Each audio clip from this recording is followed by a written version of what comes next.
Halo guys, apa kabar kalian semua? Mimin di sini bakal melanjutkan alur cerita Sword Star. Disclaimer dulu bahwa kemungkinan besar ada perbedaan antara novel dan versi Donghuanya, tapi alur cerita utamanya tetap sama. Jadi tanpa ragu, Mimin akan membawakan alur ceritanya. Aku hanya ingin hidup damai di kampung halamanku. Mengapa kau memaksaku? Suara paruh seorang tetua terdengar polos, namun seketika tubuhnya bergetar dan berubah menjadi bayangan hitam yang melesat bagaikan petir. Di jalur lintasannya, para murid sekte berguguran tanpa sempat menjerit. Bahkan para dewa sejati abadi pun tak mampu bertahan. Dari langit, sebuah harta karun mekanis raksasa bergemuruh panik. Habisi dia sekarang juga. Formasi gelap meledak di angkasa, menutup seluruh langit dan menekan bayangan hitam itu dengan kekuatan menyesakkan. Tetua polos itu terkekeh, suaranya bergema liar. Sekte bayangan hati, sepanjang hidupku menempaki tanah asal, belum pernah ada yang berani menggeledah,ku. Dan dalam sekejap, bayangan hitam itu menghilang dari pandangan. Apakah dia kabur? Harta karun mekanis bergetar seolah bingung. Selain Tuan Lohe, ternyata ada ahli lain bersembunyi di kota Huyang. Cepat hubungi Master Sekte. Kita butuh pelacakan sebab akibat untuk menguncinya. Formasi Agung Sekte Bayangan Hati segera bergerak. Garis-garis hukum muncul, mengunci jejak sang tetua. Tak lama kemudian pengejaran dimulai. Raksasa berbentuk tanaman hidup yang menjadi inti harta mekanis bergetar, menjulurkan ribuan sulur seperti jaring langit. Sulur-sulur itu meraih, melilit, dan mencekik bayangan hitam yang masih berusaha melawan dengan putus asa. Baiklah, kalau memang harus mati, biarlah di kampung halamanku. Membawa ribuan murid sekte bayangan hati bersamaku bukanlah sebuah penyesalan. Teriakan terakhirnya menggema, lalu bayangan itu lenyap sepenuhnya, meninggalkan hanya beberapa harta karun yang melayang jatuh. Tidak semua orang pantas menantang sekte bayangan hati.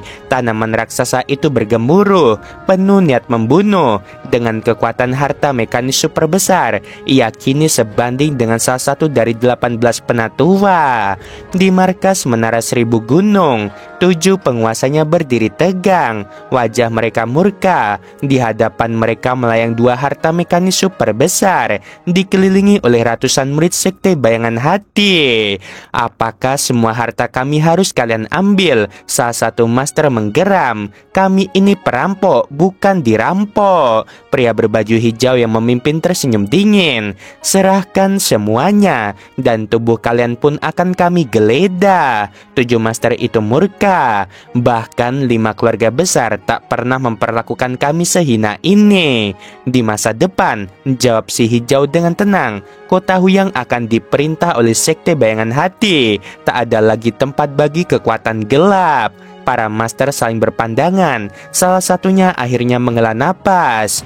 Baiklah, kami rela menyerahkan harta, tapi tubuh kami tidak akan kalian sentuh. Pria berbaju hijau itu melirik ke samping. Sekelompok murid Menara Seribu Gunung mendadak berubah menjadi debu, termasuk seorang bernama Soyun. Soyun menatap terperanjat, jantungnya seolah diremuk.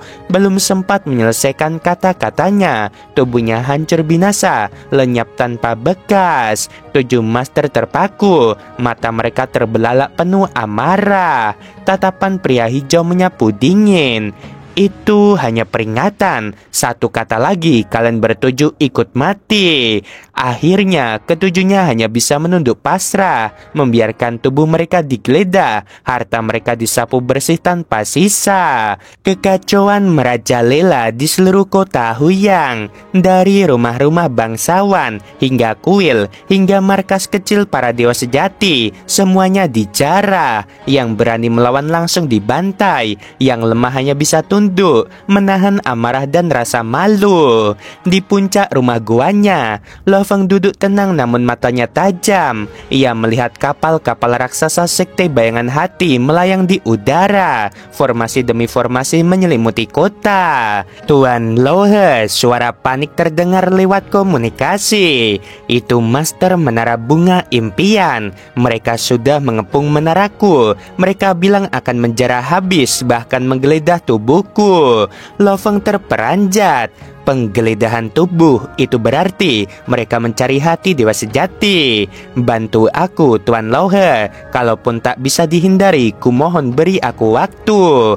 Tahan sebentar dengan menyebut namaku, jawab Lo Feng tegas. Kalau benar-benar tak bisa, jangan melawan. Aku akan datang. Tak lama kemudian, seorang murid perempuan Mo Yuqingyan berlari ke puncak gunung dengan mata merah. Tuan, saudaraku Moyu Liuxing, dia sudah meninggal. Lo Feng terhentak. Ia masih mengingat pemuda berbakat itu, seorang perajin artefak yang rajin mengunjunginya bersama saudara-saudaranya. Sekte Bayangan Hati membantai semua bekas murid Sekte Api Surgawi. Saudaraku hanya berbicara sedikit, lalu mereka langsung menghabisinya. Suara Qingyan pecah, tubuhnya bergetar. Dunia seolah hampa baginya. Saat itu juga Taman Ciu, pelayan lama Sang Tianyang, menghubungi Lo Feng dengan suara mendesak. Tuan Lohe, selamatkan murid-murid Sekte Api Surgawi. Banyak dari mereka mendirikan bengkel seni. 9 yang terbesar kini dijarah habis. Sedikit saja mereka protes langsung dibantai. Tiba-tiba, sosok Murusa muncul di samping Lo Feng. Matanya merah menyala. Tuan, apa yang kita tunggu? Mereka bahkan menghabisi anak kecil yang terakhir kali mengantar makanan ke rumahmu. Lo Feng terdiam. Aura di sekelilingnya bergejolak, seakan langit huyang bergetar menunggu jawabannya. Lo Feng sudah lama menyadari tanah asal adalah dunia yang kejam. Suku-suku bisa lenyap tanpa jejak dalam semalam. Dan jika para penguasa kekacauan primal atau Raja Dewa turun tangan, langit dan bumi pun bisa runtuh seketika. Inilah hukum dunia. Yang lemah hanyalah mangsa bagi yang kuat. Namun bagi Lo Feng, ada garis batas yang tidak boleh dilewati. Mereka yang membantai sesuka hati demi nafsu pribadi, itu sampah terkutuk. Membasmi mereka juga bagian dari tatanan alam. Hanya saja kekuatanku masih terbatas batinnya. Saat itu Murusa dan Mo Yuqingyan menanti keputusan. Qingyan, tanya Lo Feng sambil menatapnya. Di mana keluargamu sekarang? Ayahku terperangkap di rumah wali kota yang sudah disegel, jawab Qingyan cepat. Kakak tertuaku ada di rumah, istrinya sedang hamil, jadi mereka tidak bisa banyak bergerak. Lo Feng mengangguk. Situasi semakin genting. Aku berencana meninggalkan kota ini. Apakah keluargamu mau ikut? Tentu saja. Mo Yuqingyan menatapnya penuh keyakinan. Aku sudah mengirim pesan pada ayah. Beliau berkata kami akan mengikuti keputusan Tuan. Lo Feng lalu menoleh pada Murusa. Losa, pergilah ke Menara Bunga Impian. Selamatkan Master Menara Bunga Impian, Araya, dan semua yang ada di sana. Mata Murusa berbinar. Ia segera bertelepati. Tuan, jika aku bertindak di dalam kota, Sekte Bayangan Hati dan kediaman pemilik kota pasti menyadarinya. Sejauh mana kekuatanku boleh kuperlihatkan? Tunjukkan kekuatan setara dengan penatua buta, jawab Lo Feng melalui telepati. Tapi metode bisa lebih keras, kendalikan batasnya. Dunia luar memang sudah lama berspekulasi bahwa Lo Feng adalah murid dari kekuatan besar, terutama sejak ia menolak perekrutan Raja Negara Yu. Kini biarlah mereka percaya sepenuhnya Murusa adalah pelindungnya. Dimengerti, Murusa nyaris tak bisa menahan semangatnya. Kalau begitu, mulailah bergerak. Sekejap kemudian, tubuh mereka lenyap menembus kehampaan. Di rumah pemilik kota, Mo Yuhu duduk sendiri. Wajahnya muram, hatinya seperti teriris-iris saat menerima kabar kematian putra bungsunya. Setelah istrinya wafat, ketiga anaknya adalah segalanya baginya, bahkan lebih berharga dari hidupnya sendiri. Namun kini, satu telah tiada. Aku tahu dunia ini kejam, gumamnya getir, tapi aku tak mampu membalas dendam. Ia menggertakkan gigi. Sekte bayangan hati, kekuatan yang bahkan seluruh prefektur kekacauan primal Jiujiang tak sanggup menandingi. Apa yang bisa kulakukan? Aku hanyalah seorang dewa sejati ruang hampa. Namun di tengah keputusasaan, ia masih menyimpan harapan kecil. Keberuntungan terbesar hidupku adalah pernah bertemu Tuan Lauhe. Semoga beliau bisa membawa Liefeng, Qingyan, dan seluruh keluarga keluar dari kota ini dengan selamat. Sementara itu, Moyu Liefeng berdiri di tepi danau. Air matanya jatuh, wajahnya dipenuhi amarah. Sekte bayangan hati, karena kalian menghabisi adikku, aku, Moyu Liefeng, bersumpah akan membalas dendam meski butuh 10.000 tahun. Aku tak akan pernah menyerah. Ia sang kakak tertua, paling berbakat sekaligus paling haus darah. Namun justru adik bungsu yang tenang dan hanya ingin fokus berkultivasi yang lebih dulu tewas. Di dunia ini, bahkan jika kau hanya ingin hidup tenang, siapa yang akan memberimu ketenangan? Tiba-tiba riak ruang bergetar. Dari kehampaan muncul sosok berjubah hitam. Moyu Liefeng segera berlutut dengan hormat. Kami semua sudah siap. Lofeng mengangguk. Dengan lambaian tangan, ia mengumpulkan seluruh keluarga dan harta mereka. Selanjutnya adalah 9 toko artefak. Saudara sang, hanya ini yang bisa aku lakukan untukmu, batinnya. Sekejap kemudian, Lofeng kembali menghilang ke dalam kehampaan.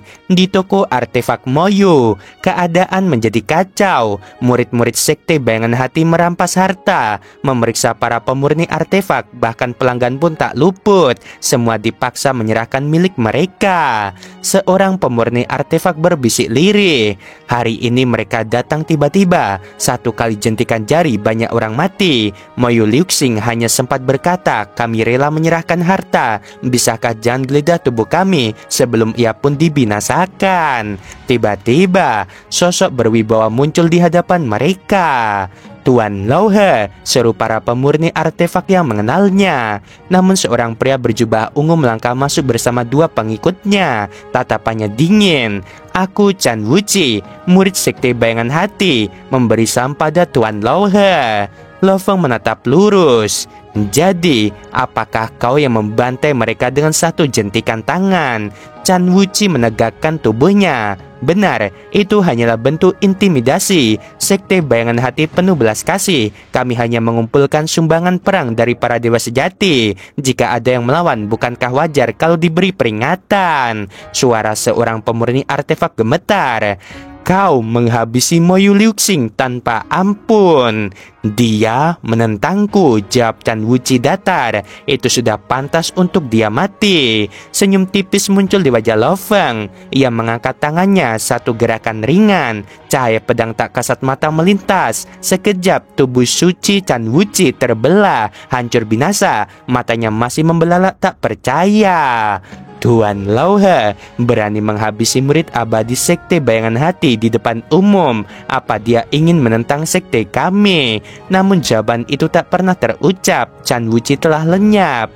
Ketakutan menyelimuti para murid lainnya. Mereka segera kabur, tak berani menoleh. Lofeng mengibaskan tangan, membawa pergi semua pemurni artefak, pekerja, dan pelanggan. Tak ada waktu bertanya siapa yang mau ikut. Jika ada yang ingin kembali, ia akan urus setelah perang. Di langit distrik komersial, 3 harta karun mekanik super besar berputar, ditemani belasan kapal perang raksasa. Murid-murid sekte bayangan hati sedang menjarah di berbagai toko.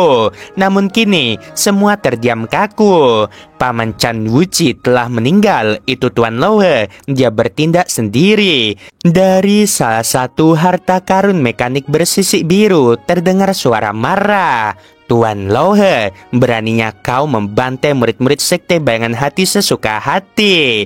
Belum sempat selesai berbicara, cahaya pedang mengoyak angkasa, menghancurkan harta karun mekanik itu menjadi serpihan. 11 dewa sejati abadi yang mengendalikannya musnah seketika. Kejadian itu membekukan darah semua yang menyaksikan.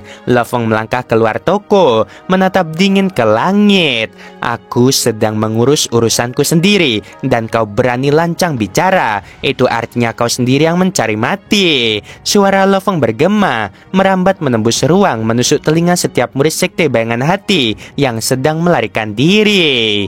Dalam rumah pemilik kota, para dewa sejati abadi tetap waspada setiap saat, takut akan serangan dari sekte bayangan hati. Lao He telah melancarkan aksinya. Dia menghabisi dewa sejati abadi dari sekte bayangan hati. Serangan lagi, dia menghabisi harta karun mekanik super besar dengan satu tebasan. Itulah kekuatannya yang sebenarnya, jauh lebih menakutkan daripada Jenderal Yonghu.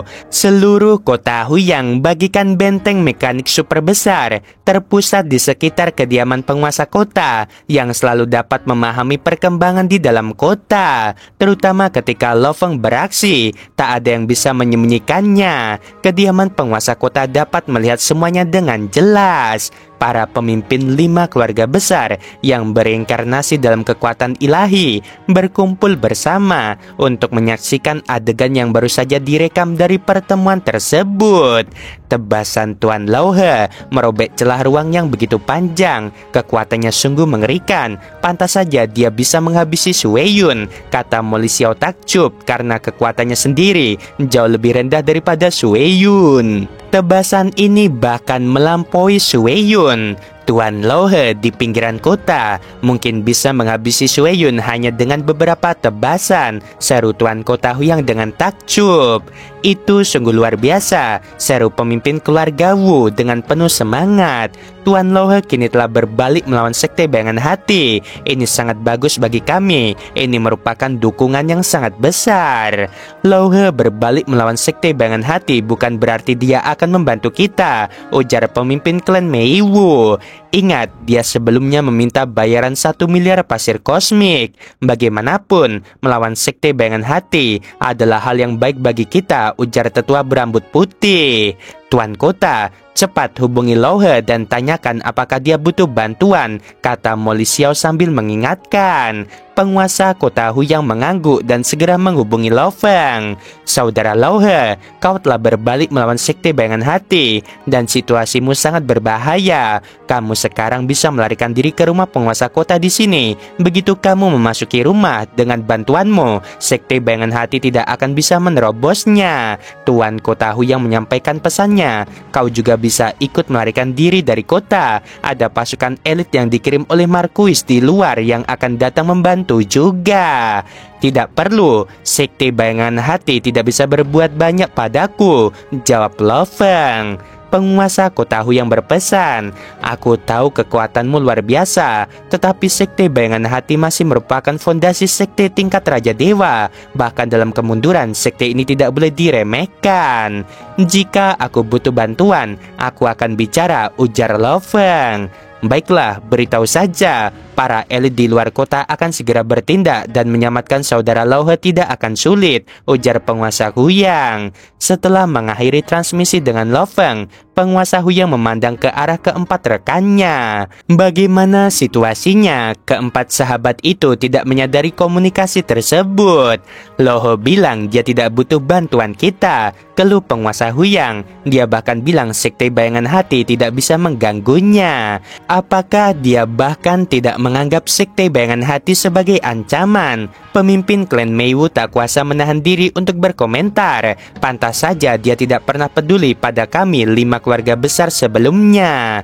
Dengan kekuatannya, kecuali seseorang dari alam kekacauan primal bergerak, siapa yang bisa mengancamnya? Molly Xiao menggelengkan kepalanya. 1 lawan 1, mereka tak bisa mengganggunya. Tapi sekte bayangan hati punya banyak cara. Tak ada dewa sejati abadi yang mampu menahan serangan sekte bayangan hati, komentar penguasa kota Huyang. Tuan Lao He mungkin juga hanya punya kesempatan untuk melarikan diri. Mampu lolos dari serangan sekte bayangan hati saja itu sudah sangat mengesankan, kata Molly Xiao. Saya juga telah membagikan informasi ini kepada para elit di luar kota, kata penguasa Huyang. Jika Lao He benar-benar berada dalam situasi genting, para elit akan segera bertindak untuk menyelamatkannya. Pada saat itu, Lao He akan berutang budi yang menyelamatkan nyawanya. Para pemimpin 5 keluarga besar mengawasi seluruh kota, mengamati bagaimana situasi berkembang. Di Menara 7 Api, salah satu dari 9 toko artefak yang didirikan oleh para murid sekte api surgawi. Di antara 9 toko artefak tersebut, Menara 7 Api adalah yang terkuat dan memiliki murid terbanyak. 3 dewa sejati abadi berjalan masuk dengan santai, masing-masing menunjuk dengan jari atau melambaikan tangan, menyebabkan para pemurni artefak, pekerja magang, dan pelanggan di 3 area berbeda langsung hancur menjadi debu, hanya menyisakan sisa-sisa barang mereka. Serahkan semua harta, siapapun yang melawan akan mati. Tatapan mata 3 dewa sejati abadi menyapu seluruh Menara 7 Api. Banyak kultivator di dalamnya sangat terkejut dan marah karena di antara mereka yang tewas terdapat kerabat dan teman mereka. Akan tetapi, menghadapi kekuatan sekte bayangan hati, menyerang maju secara gegabah tidak akan ada artinya selain hukuman mati. Melihat tidak ada satupun pembudidaya yang berani melawan, ketiga dewa sejati abadi itu pun menoleh dengan puas dan berjalan menuju kekuatan dagang lain di dekatnya. Ayo kita pindah ke yang berikutnya. Adik muda Chang, tidak perlu ada pembantaian acak. Para dewa sejati ruang hampa itu tidak akan berani melawan, kata sosok berjubah abu-abu yang berpatroli di luar. Kakak senior Ciu, kalau kamu tidak mau membantai, lihat saja dari samping, kata mereka sambil mengabaikannya dan berjalan pergi. Sosok berjubah abu-abu menyaksikan kejadian itu. Ciu Yi bergumam dalam hati. Sekte bayangan hati bertindak gegabah dan liar. Terakhir kali, mereka secara tidak sengaja menghabisi keturunan Marquis Agung Jiu Yuan yang memicu kemarahan dan menyebabkan kemunduran total sekte tersebut. Sampai hari ini, sekte bayangan hati belum belajar dari kesalahannya, menolak untuk bertobat. Memang, bahkan leluhur yang mendirikan sekte bayangan hati pun memahami jalan kehancuran. 5 warisan tingkat kaisar yang ditinggalkannya semuanya merupakan perwujudan jalan kehancuran. Sosok berjubah abu-abu itu menggelengkan kepala pelan, tapi leluhurnya sendiri sudah lama meninggal. Kehancuran yang merajalela pada akhirnya akan mengarah pada penghancuran diri sendiri. Guruku sangat baik kepadaku, tanpanya aku tak akan menjadi diriku yang sekarang. Itulah sebabnya aku melintasi wilayah 5 kerajaan ilahi untuk bergegas kembali, hanya untuk membantu membangun wilayah fondasi bagi sekte kami. Sosok berjubah abu-abu itu melihat sekeliling, tapi sungguh aku tak suka lingkungan sekte bayangan hati ini. Begitu wilayah pendiri sekte ini berdiri, aku akan melunasi utang budiku dan tidak perlu kembali, gumam sosok berjubah abu-abu itu dengan lirih. Namun tiba-tiba pupil mata sosok berjubah abu-abu itu mengecil saat melihat sosok berjubah hitam yang dingin muncul. Saat sosok ini muncul, aura energi pedang yang tak terlihat menyebar secara alami, menyelimuti langit dan bumi. Apakah itu Lauhe, salah satu dewa sejati abadi tertinggi di kerajaan Yu? Sosok berjubah abu-abu itu gemetar dalam hati. Memang, dia lebih kuat dariku. Setelah Lafeng muncul, tatapannya menyapu sekeliling, menyebabkan semua murid sekte bayangan hati gemetar. Apakah sekte bayangan hati telah membantai? Tatapan Lafeng menyapu, segera menyadari banyak perangkat penyimpanan dan harta karun rahasia senjata berserakan di tanah.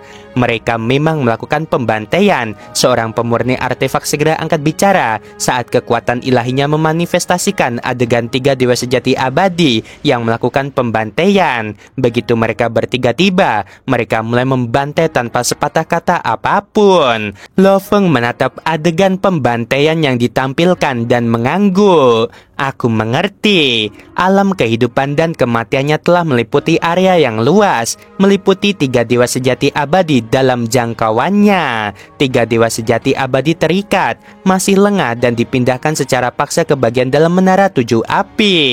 Tuan Lauhe, kami dari sekte bayangan hati sangat menghormatimu, kata ketiga dewa sejati abadi itu dengan mencilat. Tiba-tiba, di dalam kota Huyang, semua murid sekte bayangan hati menerima sebuah pesan. Semua murid patuhi perintahku. Tuan Lauhe telah menghancurkan salah satu harta mekanik super besar milik sekte bayangan hati dan telah menjadi musuh bebuyutan kami. Jika kau melihat Tuan Lauhe, segera lari. Perintah telah disampaikan. Namun, ketiga dewa sejati abadi yang terikat di udara dipenuhi dengan keputusasaan. ini sudah berakhir. Mereka masih ingin berkata lebih banyak lagi, berharap Tuan Lauhe akan mengampuni mereka. Lo Fong menatap mereka dan tidak mau bicara lagi. Kekuatan alam kehidupan dan kematian mengalir, bertransisi antara penciptaan dan kehancuran. Ketiga dewa sejati abadi seakan dihancurkan oleh cakram penggiling Taiji, digiling menjadi debu dan langsung terbunuh. Ayo pergi. Lo Fong melambaikan tangannya mengumpulkan para kultivator dari Menara Tujuh Api, melangkah dan melintasi kehampaan menuju toko artefak berikutnya. Setelah Lo Fong pergi, murid-murid sekte bayangan hati yang jauh akhirnya menghela napas lega, dan harta mekanik super besar yang melarikan diri juga berhenti. Apakah ini kekuatan Dewa Lauhe? Para murid gemetar dalam hati mereka. Di kejauhan, seorang pria berjubah abu-abu yang tampak tak mencolok, yaitu Chiu Yi, menyaksikan kejadian itu. Junior Chang, sudah lama aku berpesan kepadamu untuk tidak membantai sembarangan. Dunia ini beroperasi berdasarkan hukum sebab akibat. Untuk setiap tindakan selalu ada balasan yang setimpal. Sementara itu, di markas besar sekte bayangan hati, pemimpin sekte dan 18 tetua berkumpul. Mereka dalam tubuh sejati mereka atau berinkarnasi sebagai kekuatan ilahi. Mengapa dia tiba-tiba bertindak? Tanya pemimpin sekte mendesak. Toko artefak Moyu didirikan oleh Moyu Liuxing, saudara pelayan Tuan Lauhe, yaitu Moyu Qingyan. Seorang tetua menjelaskan, murid sekte bayangan hati kami, yaitu Chan Wuchi, pergi ke sana untuk mengumpulkan harta karun dan menghabisi sekelompok kultivator dari toko artefak Moyu, termasuk Moyu Liuxing. Pemimpin sekte mengerutkan kening. Apakah bertengkar dengan kami karena saudara pelayan? Banyak tetua juga merasa bahwa Tuan Lauhe terlalu gegabah. Dia benar-benar mencari kematian. Lauhe memang terlalu gegabah. Seorang tetua angkat bicara. Para tetua lainnya juga sangat marah. Tindakan Tuan Lauhe menunjukkan bahwa dia tidak peduli pada mereka. Sementara pemimpin sekte masih ragu-ragu. Saya akan menghubungi Lauhe, kata pemimpin sekte. Menghubungi untuk apa? Tetua buta angkat bicara. Sampai di sini, apakah kau masih ingin terus bertahan? Lauhe telah membuat gerakan lain. Saat pemimpin sekte dan 18 tetua menyaksikan pemandangan yang dipantau oleh susunan besar sekte tersebut, Lo Fong muncul di Menara Tujuh Api dan menghabisi 3 dewa sejati abadi dari sekte mereka. Pemimpin sekte dipenuhi niat membunuh. Dia berkata, kita sudah cukup menghormati Tuan Lauhe, tapi dia telah menginjak martabat sekte bayangan hati kita. Kita tidak bisa disalahkan atas ini. Sebelum pertempuran besar, mari kita gunakan Lauhe untuk latihan. Kali ini, kita harus menghabisinya, jangan biarkan dia lolos. Ke-18 penatua itu menjawab serempak. Meskipun beberapa tetua ragu, atas perintah pemimpin sekte, semua tetua mengesampingkan pemikiran lebih lanjut. Saat ini, seluruh sekte bayangan hati hanya punya satu pilihan, bersatu dan melenyapkan Tuan Lauhe yang arogan ini. Oke guys, sampai sini dulu episode kali ini. Jangan lupa like-nya. Kalau pengen traktir Mimin, bisa lewat Saweria yang ada di deskripsi maupun di kolom komentar. Sungguh membagongkan. Terima kasih.